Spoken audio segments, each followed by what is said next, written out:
जा रहे उपचुनाव में आरोप प्रत्यारोप का दौर शुरू हो चुका है, जहां मुख्यमंत्री की जनसभा में प्रदेश अध्यक्ष बी.डी. शर्मा ने कांग्रेस प्रत्याशी को गुंडा कह डाला, तो वहीं कांग्रेस के पूर्व मंत्री ने पलटवार करते हुए बीजेपी नेताओं पर आरोप लगाए।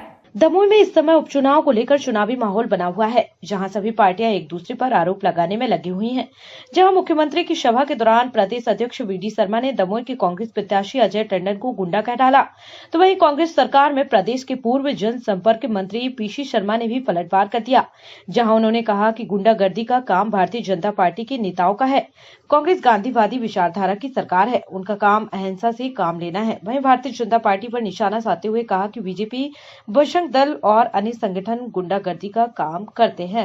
वही अजय टंडन है जो दमोह के अंदर गुंडे के लिए, गुंडों के लिए पहचाने जाते थे, और आज ये कह रहे हैं कि हमको भारतीय जनता पार्टी हमको करवा देती। ये झूठ छल कपट करने वाले लोग हैं मेरे साथियों।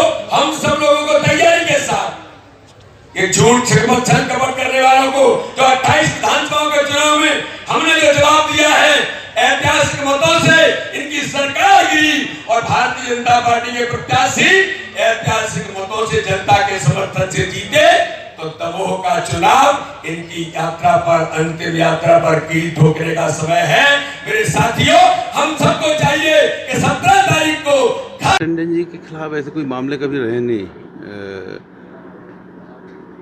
जिसमें ये कहा जाए कि गुंडे हैं, और मैं समझता हूँ कि गुंडागर्दी तो जहाँ भी की है वो भारतीय जनता पार्टी के नेताओं ने की है, और इनके जो चाहे बजरंग दल और जितने भी इस तरह के इनके संगठन हैं, उनका काम ही है गुंडागर्दी करना। और कांग्रेस का कभी कंसर्न, महात्मा गांधी के नेतृत्व में इस देश को आज़ादी अहिंसक तौर पर जिस पार्टी ने दिलाई, उसका कांग्रेस का यहाँ का जिले का अध्यक्ष और जनप्रतिनिधि रहा, वो कहाँ गुंडागर्दी करेगा।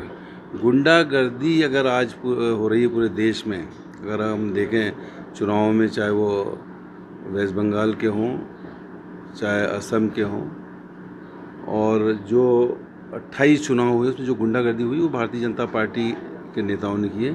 कांग्रेस ने हमेशा जनता के बीच में गई है और उनसे हमेशा सेवा की बात की, और ये जो मैंने उदाहरण बताया अजय टंडन जो बात कही है, ऐसा बहुत कम लोगों के भाव इस तरह की सेवा के होते हैं। और मान के चलिए कि जो माहौल आज यहाँ पर जो काम किए हैं सरकार ने, कमलनाथ जी की सरकार ने जो काम किए हैं, 300 से 600 रुपये पेंशन, 100 रुपये बिजली का बिल, 51,000 रुपये बच्चों की शादी, एक साल में एक पैसा उस अकाउंट से बीजेपी की सरकार में नहीं निकला है।